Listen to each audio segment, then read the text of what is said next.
contábamos que hay un estudio que publicó la Universidad de Oxford que sitúa a nuestro país como uno de los países sudamericanos con menos restricciones para enfrentar el COVID-19 y que tienen básicamente que ver con la movilidad en el transporte. Estamos solo superados por Uruguay, Brasil y Paraguay. Pero, por ejemplo, esto es un índice que mide entre 1 y 100. Nosotros estamos en el número 78, y tanto. Pero, por ejemplo, Argentina logra llegar a un nivel de desmovilidad, no sé si se puede decir así, de un 90,74, Perú un 89, Bolivia 87, solo para compararnos con los países vecinos. Bien, queremos hablar de esto porque la autoridad y el gobierno, la autoridad sanitaria y el gobierno están muy preocupados de ver cómo vamos a restringir la movilidad, pero esto también tiene efectos y ya hay algunas críticas. Estamos en línea con la ministra de Transportes y Telecomunicaciones, Gloria Hood. ¿Cómo está, ministra? Buenos días. Buenos días, Mirna. Bien, gracias. Ministra, ¿Cómo están ustedes? Muchas gracias. Ministra, yo digo esto de las críticas porque hay quienes dicen, bueno, pero si se restringe el número, por ejemplo, de buses, se baja la frecuencia, se va a producir aglomeración y lo que va a terminar pasando es que el remedio va a ser peor que la enfermedad. ¿Qué contesta usted? Efectivamente, nosotros hemos seguido los protocolos y recomendaciones de la Unión Internacional de Transporte Público y hemos seguido los casos también en el mundo. Tenemos un desfase de unos 2 meses desde que partió la pandemia en el resto del mundo, entonces hemos seguido diariamente qué es lo que va pasando y la decisión no ha sido restringir el transporte público. Más aún en Santiago nosotros tenemos una sobrecapacidad circulando para que las personas puedan hacer su viaje. Esto depende de cada país. Hay países donde las personas tienen alternativas, pueden elegir otros modos y pueden hacer sus viajes igual. Hay mucha gente que debe hacer los viajes. Todas las personas que trabajan en los sistemas de abastecimiento, en el sistema de salud, tienen que movilizarse. Cuando, en casos como el nuestro, muchas de esas personas no tienen más alternativa, nosotros no podemos restringir el transporte público. Y lo que tenemos que hacer es lo que recomienda, por ejemplo, la OITP, que es preocuparnos de la sanitización, de proteger a los trabajadores, a los pasajeros, el uso de mascarillas, evitar las aglomeraciones en estaciones o en los paraderos. Nosotros hemos sanitizado más de 1.500 paraderos, por ejemplo. Entonces, con las precauciones adecuadas, es mejor que sigan operando los servicios. Ministra Hood, aquí nunca se consideró, se evaluaron otros ejemplos en el mundo para eventualmente haber cerrado por completo el transporte público, haber clausurado el metro, como ocurrió en la ciudad de Wuhan, en China, que dejó de funcionar y no funcionó como por 60 y tantos días, si no me equivoco, el metro de Wuhan. Bueno, cerraron los aeropuertos y dejaron en las garitas todos los buses de la ciudad. O en Nueva York, por ejemplo, que hubo otra cosa, el metro de Nueva York, que es famoso porque funciona a las 24 horas del día, y por primera vez en su historia, en mayo, paró en las noches. Tenerlo sin funcionar durante las noches 4 horas para sanitizarlo. ¿Se evaluaron esos ejemplos? ¿Se pensó alguna vez en cerrarlo todo? Hemos visto todos esos ejemplos y, como digo, es bien importante mirarlos, pero mirar también el contexto de viaje de las personas y las decisiones que cada país toma tienen que ver con un conjunto de otras decisiones, además de la forma de la estrategia general de control. Nosotros sí vimos, pero el caso de Wuhan es uno de los pocos en que se cerró la ciudad y se suspendió el transporte público. Si uno mira los casos de Europa, por ejemplo, no ocurrió eso en ninguna parte. En Londres hubo un intento de cerrar algunas estaciones para evitar que las personas se reunieran, pero fue peor porque se aglomeraban en las otras estaciones que quedaban abiertas. Después las volvieron a abrir. Y la tendencia es a mantener los sistemas funcionando con todas las precauciones de control y de prevención que están establecidas en protocolos internacionales.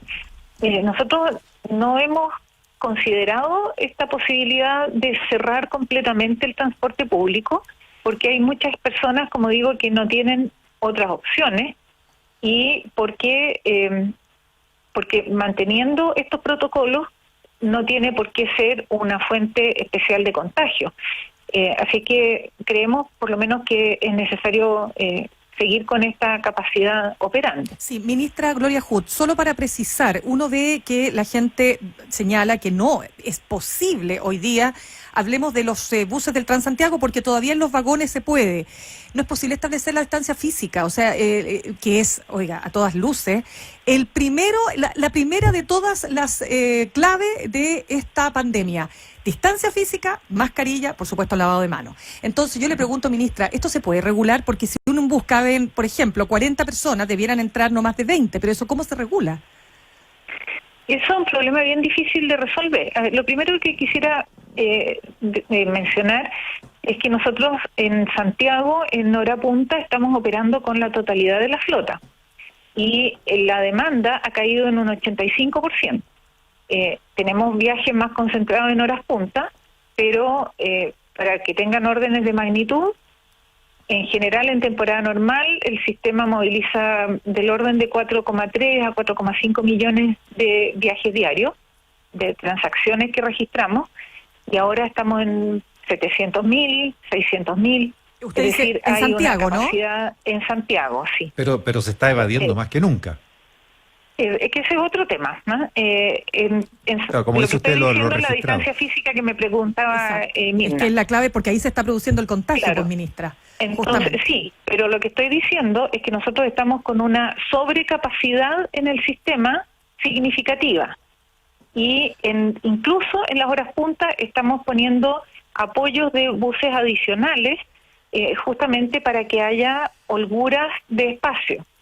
O sea, que hay más que lo normal. Entonces, incluso. Hay mucho más que lo normal. Cuando tú tienes 85% menos de pasajeros y mantienes todos los buses funcionando, necesariamente tienes mucho más espacio para que las personas puedan viajar seguros. Ya, pero ahí sí tiene que ver lo de la evasión, ministra, porque usted misma decía que esto ustedes lo están midiendo a partir de las transacciones efectuados. Pero si hay evasiones, esas transacciones no se están... de terreno también, se hace seguimiento en terreno con observación directa.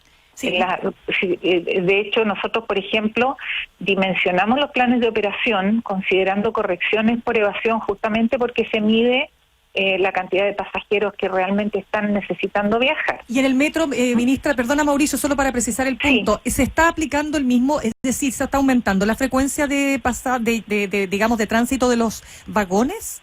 No, en metro lo que pasa es que no se ha disminuido, es un poco al revés, ¿no? No hemos bajado los planes operacionales normales. Lo que ha disminuido es la cantidad de pasajeros, pero nosotros no hemos bajado. Si nosotros ajustáramos los planes operacionales a la demanda actual, tendríamos, no sé, un 20% de las frecuencias que tenemos. Porque la ocupación metro está viajando con menos de un pasajero por metro cuadrado en promedio del sistema. En los buses, la misma cosa. En lo que estamos enfocándonos nosotros ahora es que en las horas punta y en algunos paraderos se reúne más gente y ahí es donde estamos suplementando con buses para desde otras áreas en las que hay casi nada de pasajeros, para que justamente se generen esas distancias. Ahora, es bien complicado porque, por ejemplo, Colombia estableció un máximo por obligación, que no se puede ocupar más de un 35% de los buses. Pero eso significa que las personas se aglomeran en los paraderos. Claro. Entonces uno, en el fondo, saca el problema del bus, pero lo lleva a la calle y ahí tiene que desplegar espacio para que las personas puedan descomprimirse.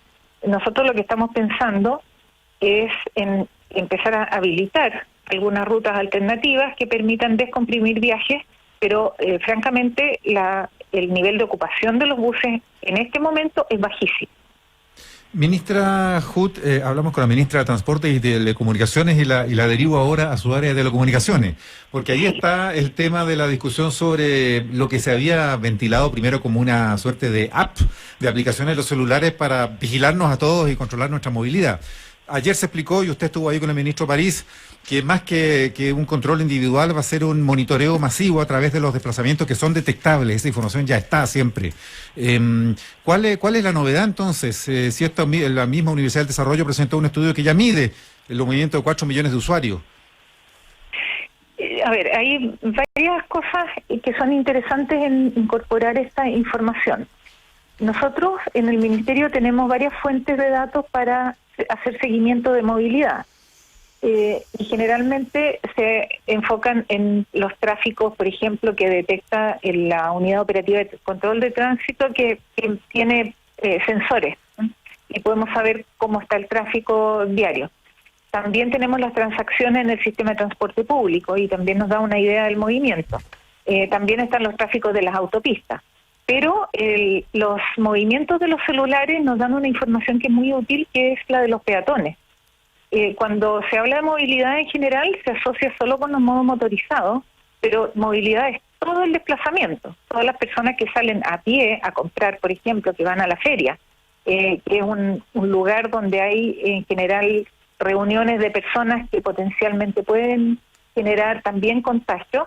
Eso en los modos tradicionales nuestros no tenemos cómo detectarlo masivamente. Con las señales de celulares que van dejando, el aparato deja una traza cada vez que pasa por una antena. Y eso nos permite replicar con una muestra bastante grande el nivel de actividad de la ciudad, los desplazamientos. Y nos agrega entonces los datos de las personas que se mueven a pie o en bicicleta o en scooter o en otros modos que no son aquellos que nosotros generalmente tenemos como registro. Pero todo esto es para que la información ustedes la tengan a nivel masivo y se pueda detectar dónde hay más movilidad en la ciudad y dónde hay que meterle más control. Pero nunca van a llegar o no se contempla que lleguen a detectar a una persona para atajarla en la calle y decirle usted por qué está acá. No, es que eso no podría ser posible porque sería ilegal. Por ley de datos personales, para poder hacer eso y tener el dato de la persona, tendríamos que tener la autorización de la persona. ¿Qué es lo que pasa en Singapur, entiendo, ministra? Sí. Ahí sí se requiere el dato o sea, que la persona apruebe, ¿no es cierto?, que se pueda usar esa información. Justamente, y por ejemplo el caso de Corea, que a mí me gusta mucho porque fue un país que pudo controlar bastante bien, pusieron en marcha aplicaciones muy buenas de registro, pero la diferencia es que se apoyó mucho en la colaboración de las personas. Cada persona reportaba, por ejemplo, sus trayectorias, reportaba sus viajes, reportaba sus síntomas, y con eso, con toda esa información se pudo focalizar mucho la acción. Pero en ese caso es voluntario y las personas fueron quienes aportaron toda la información. En este caso lo que estaríamos usando, y que es una cosa que se usa mucho en el mundo, en ingeniería de transporte es bastante habitual ya usar estas señales que son anonimizadas. Es decir, lo que tenemos es la señal que deja el aparato en la antena por donde pasó, no el dueño, digamos. Esa información las compañías no están autorizadas para entregarla. Así que lo que uno obtiene es un dato de aparato antena, no de persona. Y sí permite focalizar y detectar, por ejemplo, si hay zonas de mayor concentración de gente. En España se hizo una aplicación, un desarrollo de Telefónica muy sofisticado, muy detallado, y a nivel también agregado. Fueron desagregando después hasta zonas de las ciudades y pudieron con eso detectar dónde se cumplían más o menos las cuarentenas. Pero siempre esta es información anónima, a menos que la persona autorice para que su propia información se le entregue a alguien. Ministra Gloria Hood, hay otro tema aquí en el ámbito de las telecomunicaciones que está haciendo, parece ser a ratos crisis, que es el tema de la calidad de la atención en las conexiones de Internet. Cuando partió todo esto por abril y empezaron las cuarentenas dinámicas en ese momento y la gente empezó a quedarse en la casa, ya hubo problemas de saturación a ratos, pareciera, de las redes, y hubo reacciones de ustedes como autoridad en ese minuto, pero se suman los reclamos. Hay miles por fallas de Internet, por ejemplo. La subsecretaria Gidi, de Telecomunicaciones, dijo que las empresas lo han hecho bien. ¿Cuál es la evaluación ahí completa de cómo se han portado en estos 3 meses ya? No sé si la Pamela dijo exactamente eso, porque hemos oficiado y cursado multas a las empresas. Se han portado bien en el sentido de que han hecho un tremendo esfuerzo, y yo en eso sí coincido. Cuando partió la pandemia y nosotros teníamos el antecedente de lo que iba ocurriendo en el mundo, nosotros oficiamos a las empresas para pedirles 2 cosas. Uno, que anticiparan la capacidad de sus redes para una carga mayor. y que nos confirmaran la disponibilidad y las medidas, los protocolos que tenían en marcha para anticiparse a una carga como la que estamos teniendo. Primero descartamos que hubiera falta de capacidad, las redes tienen capacidad. Lo que ha pasado es un reformateo, es que lo que uno consumía de Internet, por ejemplo, en la oficina, con una línea dedicada, ahora lo está consumiendo en un plan de la casa, que es distinto. Entonces han tenido que reconfigurar los consumos de una manera muy importante y muy rápido. Algunos lo han hecho muy rápido y mucho mejor, otros lo han hecho más mal. Y tenemos reclamos por más del doble de lo que teníamos a estas alturas del año pasado. En todos los casos nosotros tenemos acciones administrativas respecto a las empresas cuando nos llegan estos reclamos para asegurarle a las personas que reciben aquello que contrataron. Tienen también otro problema con los call centers. Los call centers eran, en algunos casos estaban en otros países, por ejemplo, que han tenido efectos de la pandemia muy fuertes y han tenido que reconfigurar eso también, distribuir a las personas en sus casas para que se siga manteniendo la atención. O sea, han tenido que reaccionar rápido a presiones muy fuertes y a cambios muy radicales en la forma. Y en ese sentido sí han puesto lo mejor que han podido. Y como digo, algunos lo han hecho mejor, otros lo han hecho más mal. Y cuando lo han hecho mal, nosotros hemos oficiado y hemos cursado una cantidad importante de multas. Ya. Sí, estaba revisando justamente lo que teníamos la información, ministra, es que la subsecretaria Gidi habló de cómo el gobierno está trabajando con las empresas y calificaba que se han portado bien asumiendo el costo total del plan gratuito en el tema del plan solidario de datos, sí. Exactamente, y en eso se han portado bien, muy bien, porque en realidad voluntariamente están ya entregando un plan gratuito a las personas que no pueden pagar su cuenta.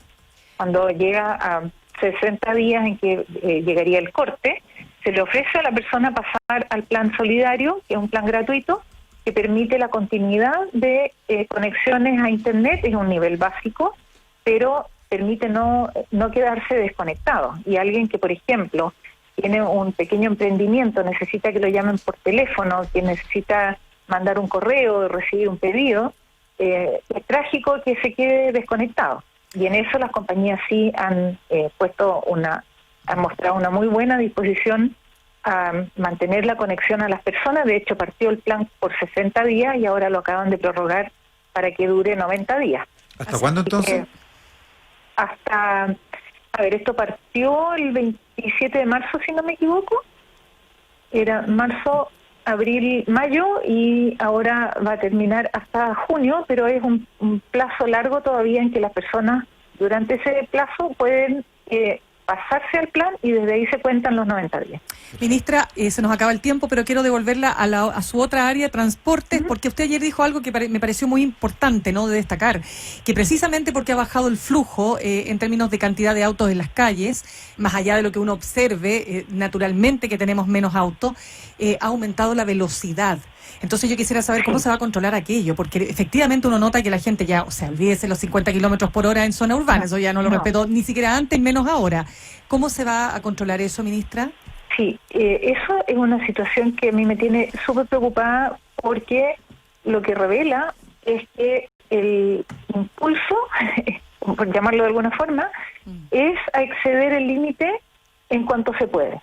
Y eso es una mala señal de conducción. Me refiero a que hemos hecho tanto esfuerzo y la velocidad está probado que es parte de las razones de los fallecimientos en una proporción muy significativa. Y lo que ha pasado ahora con menos tráfico en las calles es que hemos detectado aumentos en algunos ejes de más del doble de la velocidad que tenían habitualmente. Es decir, ejes que se movían a 40 kilómetros por hora en promedio en su cierto horario, han pasado a 80. Hemos detectado esas velocidades en áreas urbanas. Eso tiene el riesgo implícito de una mala conducción, pero además el riesgo de que cualquier accidente a esas velocidades es mortal. Totalmente. Y en las condiciones que estamos, no tenemos holgura en los hospitales para atender otras causas que no sean las más urgentes, pero estas son causas evitables. Entonces estamos produciendo un daño por todas partes. Y eso es muy, muy grave. Y en las noches hemos visto también gente que puede ser que tenga o no salvoconducto, pero no respetan las luces rojas. Es como que fuera, porque está esta circunstancia, todo vale o es tierra de nadie. Y son todas conductas de tremendo riesgo. Así que estamos también con CONACET trabajando en poder controlar, a pesar de que ahora los controles están principalmente dirigidos a las medidas sanitarias. Entonces se hace aún más difícil y por eso nos importa tanto sacar adelante el proyecto del Centro Automatizado de Tratamiento de Infracciones, que nos permitiría el control de velocidad por medios tecnológicos. O sea, ¿como fotorradares, ministra? Es como eran los fotorradares, pero en una forma totalmente distinta, porque son controles de cámara que están avisados antes, y se sabe dónde están. Lo que pretenden es reducir velocidad, cambiar la conducta, no es recaudar. Pero en el caso de que haya gente que no lo respeta, se genera una infracción inmediatamente y se manda a la casa inmediatamente. Y es un centro que no es municipal, es decir, esto no tiene el mismo esquema que tuvieron los fotorradares, por lo cual terminaron desinstalándose, que se transformaron en una caja recaudadora de municipios. Claro, y en ese sentido generaba un incentivo perverso, pero solo pasar a ese punto, ¿en qué está detenido eso? ¿En qué está?